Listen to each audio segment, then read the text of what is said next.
Good morning. আজকের সংবাদ শিলচর, সোমবার 9 ডিসেম্বর 2024, 23 অগ্রহায়ণ 1431। সংবাদ পড়ছি আজকের সংবাদ শিলচর চ্যানেল থেকে। আজকের বিশেষ বিশেষ খবর হলো, সমগ্র দেশে অসম চর্চার বিষয় হয়ে উঠেছে বললেন হিমন্ত বিশ্ব শর্মা। গতকাল পলাশবাড়ি গোয়ালকুচি সেতু নির্মাণের ভূমিপূজন অনুষ্ঠানে মুখ্যমন্ত্রী একথাটি বললেন। বলিন চেতিয়ার বিধায়ক আবাসে রক্তারক্তি। ফের চর্চায় দিশপুরের বিধায়ক আবাস। বলিন চেতিয়ার বিধায়ক আবাসে এবার প্রচণ্ড মারপিটের ঘটনা ঘটেছে। রাজধানী দিশপুরে নিরাপত্তা বেষ্টনীর মধ্যে বিধায়ক আবাসে ঘটা রক্তারক্তি কাণ্ডে ব্যাপক চাঞ্চল্য দেখা দিয়েছে। জেহাদিদের দখলে সিরিয়া, নিরুদ্দেশ আসাদের বিমান। পুতিনের আগ্রহ হারানোর ফলেই সিরিয়ায় আসাদের পতন ঘটেছে। দ্রুত চলাবস্থা কেটে যাবে। দ্বিপাক্ষিক বৈঠকের আগে বার্তা বাংলাদেশের। আজ ঢাকায় গেলেন ভারতের বিক্রম। ভারত এবং বাংলাদেশের মধ্যে চলা রাজনৈতিক উত্তেজনার মধ্যেই বৈঠকে বসতে চলেছেন দুই দেশের বিদেশ সচিব। সোমবার ঢাকায় এই বৈঠক বসছেন বাংলাদেশের বিদেশ সচিব জসিম উদ্দিন এবং ভারতের বিদেশ সচিব বিক্রম মিশ্র। মসজিদকে মন্দির বলে দাবি করার প্রবণতা বিপজ্জনক, প্রধান বিচারপতিকে চিঠি আজমলের। ব্রিক্স মুদ্রা নয়, ট্রাম্পের পাশেই দিল্লি। ভারতের জেলেই মরব, তবুও বাংলাদেশে ফিরব না। অশান্ত বাংলাদেশ থেকে প্রাণ বাঁচাতে ভারতের অনুপ্রবেশের চেষ্টা করে আটক হয়েছেন ত্রিপুরার রেল পুলিশের হাতে। সেই অনুপ্রবেশকারীরা বাংলাদেশে ফিরতে নারাজ। ইউনূসের বিরুদ্ধে 5 মামলা খারিজের সিদ্ধান্ত বহাল বাংলাদেশ সুপ্রিম কোর্টে। কৃষকদের দিল্লি চলো অভিযানে কাঁদানে গ্যাস। শুক্রবারের পর রবিবার আন্দোলনরত কৃষকদের দিল্লি চলো কর্মসূচি ঘিরে ফের উত্তপ্ত হয়ে উঠল পাঞ্জাব হরিয়ানার শম্ভু সীমানা। দুধ, মাছ উৎপাদনে আত্মনির্ভরশীল হওয়ার প্রচেষ্টা চালাচ্ছে সরকার। কৃষকদের জন্য জীবিকা নিয়োগ সৃষ্টির বিশেষ প্রকল্প উদ্বোধন মন্ত্রীর। মালদা, মুর্শিদাবাদ, নদিয়ায় জঙ্গি স্লিপার সেল, রিপোর্টে চাঞ্চল্য। বাংলা সীমান্তে সক্রিয় জেএমবি। সিরিয়ায় আসাদের পতন হতেই প্রেসিডেন্ট প্রাসাদে জনতার তাণ্ডব। সিরিয়ার 24 বছরের স্বৈরাচারী শাসনের পতনের পর প্রেসিডেন্ট বাশার আল আসাদ দেশ ছেড়ে পালিয়ে গেলেন। তার সাম্রাজ্যের অবসান হতেই সিরিয়াতেও ফিরল বাংলাদেশ, শ্রীলঙ্কার স্মৃতি। রবিবার আসাদ তার প্রাসাদ ছাড়তেই সেখানে ঢুকে তাণ্ডব চালায় জনতা। চিন্ময় কৃষ্ণের নামে এবার হত্যা চেষ্টার মামলা চট্টগ্রামে। রাষ্ট্রদ্রোহের মামলায় গ্রেফতার করা হয়েছে সম্মিলিত সনাতনী জাগরণ জোটের মুখপাত্র চিন্ময় কৃষ্ণ দাস ব্রহ্মচারীকে। তার বিরুদ্ধে বিস্ফোরক আইনেও মামলা করা হয়েছে। এবার তার বিরুদ্ধে আরও মামলা যুক্ত হতে চলেছে। তার বিরুদ্ধে হত্যা চেষ্টার মামলা করার জন্য আবেদনে রক্তারক্তি। ফের চর্চায় দিশপুরের বিধায়ক আবাস। বলিন চেতিয়ার বিধায়ক আবাসে এবার প্রচণ্ড মারপিটের ঘটনা ঘটেছে। রাজধানী দিশপুরে নিরাপত্তা বেষ্টনীর মধ্যে বিধায়ক আবাসে ঘটা রক্তারক্তি কাণ্ডে ব্যাপক চাঞ্চল্য দেখা দিয়েছে।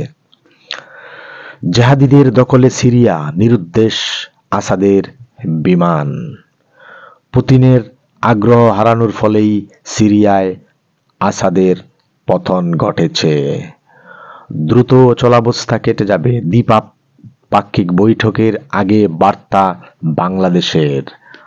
আজ ঢাকায় গেলেন ভারতের বিক্রম। ভারত এবং বাংলাদেশের মধ্যে চলা রাজনৈতিক উত্তেজনার মধ্যেই বৈঠকে বসতে চলেছেন দুই দেশের বিদেশ সচিব। সোমবার ঢাকায় এই বৈঠক বসছেন বাংলাদেশের বিদেশ সচিব জসিম উদ্দিন এবং ভারতের বিদেশ সচিব বিক্রম মিশ্র। মসজিদকে মন্দির বলে দাবি করার প্রবণতা বিপজ্জনক, প্রধান বিচারপতিকে চিঠি আজমলের। ব্রিক্স মুদ্রা নয়, ট্রাম্পের পাশেই দিল্লি। ভারতের জেলেই মরব, তবুও বাংলাদেশে ফিরব না। অশান্ত বাংলাদেশ থেকে প্রাণ বাঁচাতে ভারতের অনুপ্রবেশের চেষ্টা করে আটক হয়েছেন ত্রিপুরার রেল পুলিশের হাতে। সেই অনুপ্রবেশকারীরা বাংলাদেশে ফিরতে নারাজ। ইউনূসের বিরুদ্ধে 5 মামলা খারিজের সিদ্ধান্ত বহাল বাংলাদেশ সুপ্রিম কোর্টে। কৃষকদের দিল্লি চলো অভিযানে কাঁদানে গ্যাস। শুক্রবারের পর রবিবার আন্দোলনরত কৃষকদের দিল্লি চলো কর্মসূচি ঘিরে ফের উত্তপ্ত হয়ে উঠল পাঞ্জাব হরিয়ানার শম্ভু সীমানা। দুধ মাছ উৎপাদনে আত্মনির্ভরশীল হওয়ার প্রচেষ্টা চালাচ্ছে সরকার। কৃষকদের জন্য জীবিকা নিয়োগ সৃষ্টির বিশেষ প্রকল্প উদ্বোধন মন্ত্রীর। মালদা মুর্শিদাবাদ নদিয়ায় জঙ্গি স্লিপার সেল, রিপোর্টে চাঞ্চল্য। বাংলা সীমান্তে সক্রিয় জেএমবি। সিরিয়ায় আসাদের পতন হতেই প্রেসিডেন্ট প্রাসাদে জনতার তাণ্ডব। সিরিয়ার 24 বছরের স্বৈরাচারী শাসনের পতনের পর প্রেসিডেন্ট বাশার আল আসাদ দেশ ছেড়ে পালিয়ে গেলেন। তার সাম্রাজ্যের অবসান হতেই সিরিয়াতেও ফিরল বাংলাদেশ শ্রীলঙ্কার স্মৃতি। রবিবার আসাদ তার প্রাসাদ ছাড়তেই সেখানে ঢুকে তাণ্ডব চালায় জনতা। চিন্ময় কৃষ্ণের নামে এবার হত্যা চেষ্টার মামলা চট্টগ্রামে। রাষ্ট্রদ্রোহের মামলায় গ্রেফতার করা হয়েছে সম্মিলিত সনাতনী জাগরণ জোটের মুখপাত্র চিন্ময় কৃষ্ণ দাস ব্রহ্মচারীকে। তার বিরুদ্ধে বিস্ফোরক আইনেও মামলা করা হয়েছে। এবার তার বিরুদ্ধে আরও মামলা যুক্ত হতে চলেছে। তার বিরুদ্ধে হত্যা চেষ্টার মামলা। বৃদ্ধার 1,40,000 লুটে নিল এটিএম প্রতারক। ঘটনাটি ঘটেছে শ্রীভূমিতে। মাত্র কয়েক ঘন্টায় সংবিধান বদলে সিরিয়ার প্রেসিডেন্ট হয়েছিলেন বাশার আল আসাদ। বাশার আদতে পরিবারের মেজ ছেলে ছিলেন। তার বড় ভাই বাসেলকে হাফিজ উত্তরসূরি হিসেবে তৈরি করছিলেন। কিন্তু 1994 সালে দুর্ঘটনায় বাসেল মারা গেলে বাশারকে দ্রুত রাজনীতিতে আনা হয়। ঐতিহাসিক পদক্ষেপ কেন্দ্রের। 90 বছর পুরনো এয়ারক্রাফট আইনে পরিবর্তন। মোদি জামানায় রেল দুর্ঘটনা কমেছে 60%। রাজ্যসভায় দাবি কেন্দ্রের। ইন্ডিয়া জোটকে নেতৃত্ব দেওয়ার যোগ্যতা রয়েছে মমতার, দাবি শরদ পাওয়ারের। পাকিস্তানে আইন অমান্য আন্দোলনের ডাক ইমরানের। অস্বস্তিতে শাহবাজ সরকার। ফড়নবিসের শপথ অনুষ্ঠানে চোরের উপদ্রব। খোয়া গেল সোনার গয়না সহ 12.4 লক্ষ টাকার জিনিস।